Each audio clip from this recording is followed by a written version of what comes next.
Good evening, ladies and gentlemen, and welcome to Vinny's Take, Super Bowl Prep Day 5. Today we're going to talk about the late 1980s.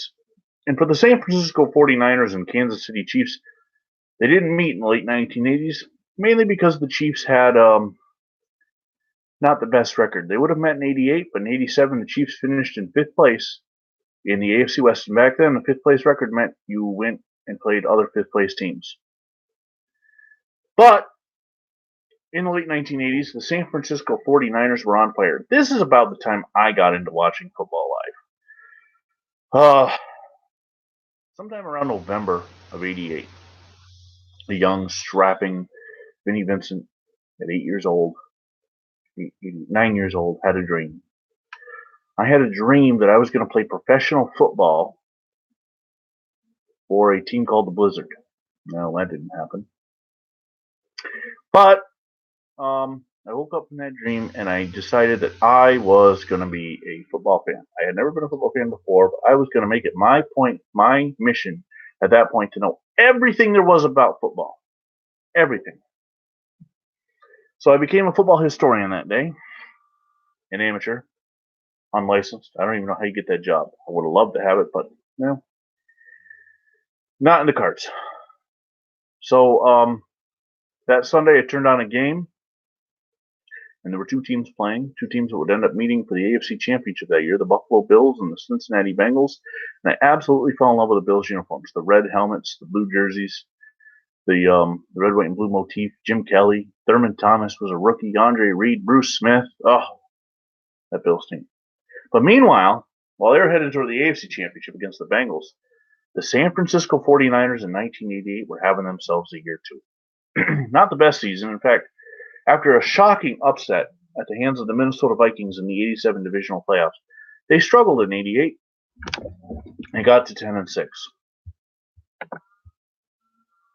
10-6 in the regular season, and then went on and would beat the Vikings and then the Bears in the NFC Championship and to make it to Super Bowl 23, their third Super Bowl. The Bengals, on the other hand, would beat those Buffalo Bills and enter Super Bowl 23 at 12-4 with 2 wins in the playoffs. And from Joe Robbie Stadium, the same stadium that is going to host Super Bowl 54, some 31 years later, now known as Hard Rock Stadium or Landshark Stadium or I don't give a crap stadium because names don't mean anything anymore. You just sell the highest bidder stadium.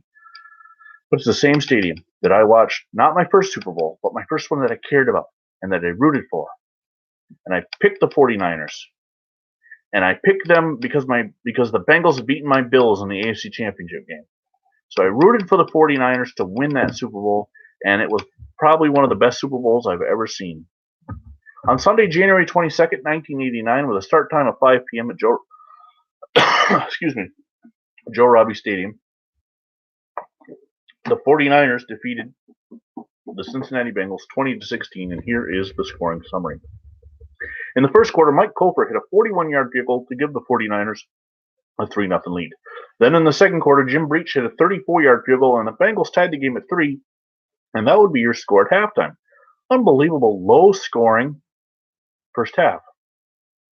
In the third quarter, Jim Breach hit a 43-yard field goal to give the Bengals a 6-3 lead.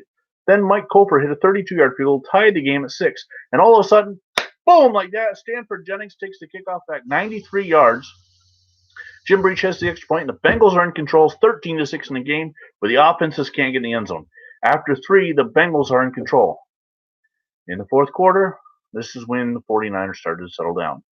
Jerry Rice caught a 14-yard touchdown pass from Joe Montana. Mike Cofer hit the extra point, tied the game at 13.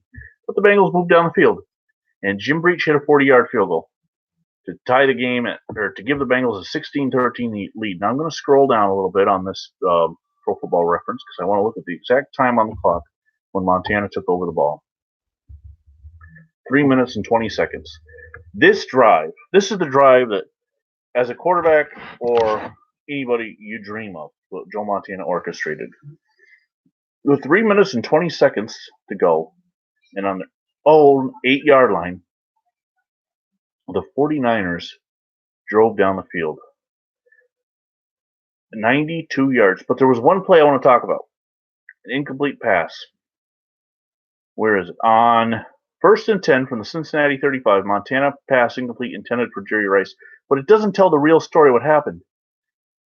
David Fulcher dropped an interception that would have won the Cincinnati Bengals the Super Bowl and would have ended the 49er mystique and perhaps derailed the team of the 80s. But he dropped it. And 3 plays later, John Taylor caught a 10-yard pass for the touchdown. Mike Cofer's extra point was good, and the 49ers won the game 20-16. One of the greatest fourth quarter drives in the history of football. Maybe not as great as the drive, but still it happened in the Super Bowl, and it was the first time that a team had actually taken the ball and gone right down the field. And I know the Colts won Super Bowl 5 on a last-second field goal, but that was different. That was set up by a turnover. This was the 49ers took the kickoff after the field goal and drove it down the Bengals' throats. The game was played in beautiful weather in sunny South Beach, 72 degrees at kickoff, 17-mile-per-hour winds.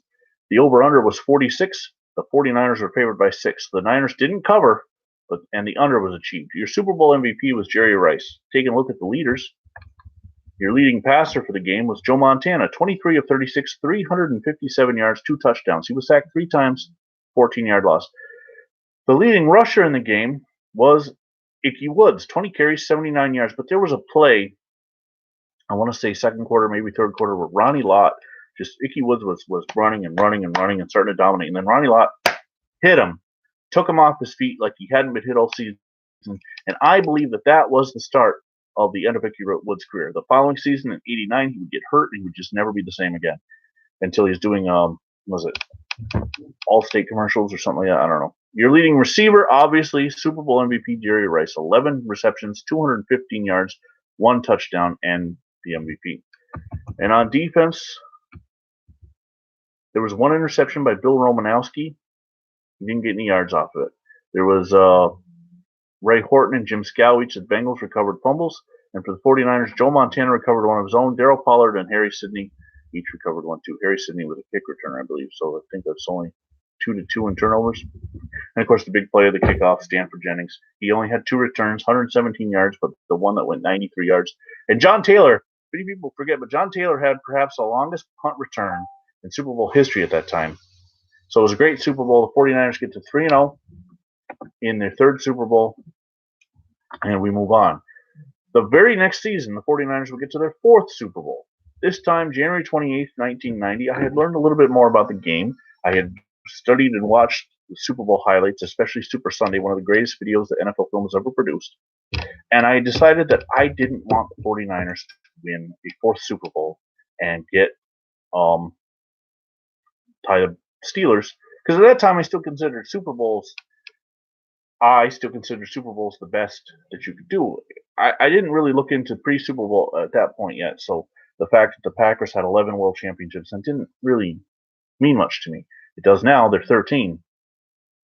So the 49ers go in, finish the regular season 14-2 at 89, steamroll through the playoffs, destroy the Rams in the NFC Championship game, and head to the Louisiana Superdome to play the Denver Broncos. The Denver Broncos finished their regular season 11-5. Not as great as they had been in previous years, but they get to the Super Bowl by beating the Browns once again for the 3rd time in 4 years in the AFC Championship game. So on Sunday, January 28th, 1990, with a 5 p.m. start time from the Louisiana Superdome in New Orleans, Louisiana, the San Francisco 49ers take on the Denver Broncos. And this game is an important fun fact. It began my love affair with recording classic sports games because my neighbor had asked me to record the game so he could watch it the next day. And I still have that horrible storm going on in upstate New York that night. And very bad, very, very bad recording, but I still have it. It's awful, but it exists. I have acquired a better copy since then. All right, the scoring summary for Super Bowl 24. In the first quarter, Jerry Rice caught a 20-yard pass from Joe Montana. Mike Cofer hit the extra point. The 49ers led 7-0. Then David Treadwell hit a 42-yard field goal to cut that 49er lead to 7-3. Brent Jones got a 7-yard pass from Joe Montana, and perhaps the one weakness of the 49ers that day, Cofer missed the extra point, and the 49ers only led 13-3. In the second quarter, Tom Rathman ran it in from 1 yard out. Mike Cofer hit the extra point, and the Niners were up 20-3. Then Jerry Rice got a 38-yard pass from Joe Montana. Mike Cofer hit the extra point, and the 49ers led 27-3. In the third quarter, Jerry Rice caught a 28-yard pass from Joe Montana. Mike Cooper hit the extra point, 34-3 49ers. John Taylor catches a 35-yard pass from Joe Montana. Mike Cooper hits the extra point, 41-3 49ers. John Elway then runs it in from 3 yards out. David Treadwell adds the extra point, cut the Niner lead to 41-10. In the fourth quarter, the Niners keep on scoring. Tom Rathman, 3-yard run. Mike Cooper hit the extra point, 48-10. Roger Craig, 1-yard run. Mike Cooper extra point, 55-10. 49ers win, and I was wrong. I picked the Broncos, so I was definitely damn wrong. They're played in a dome, so no weather to worry about. The 49ers were favored by 13. I think they covered. And the over-under was 48, and they got the over. The 49ers alone got it.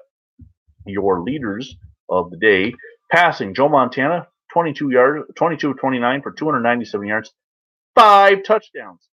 Sacked one time, but did not lose any yards on the sack.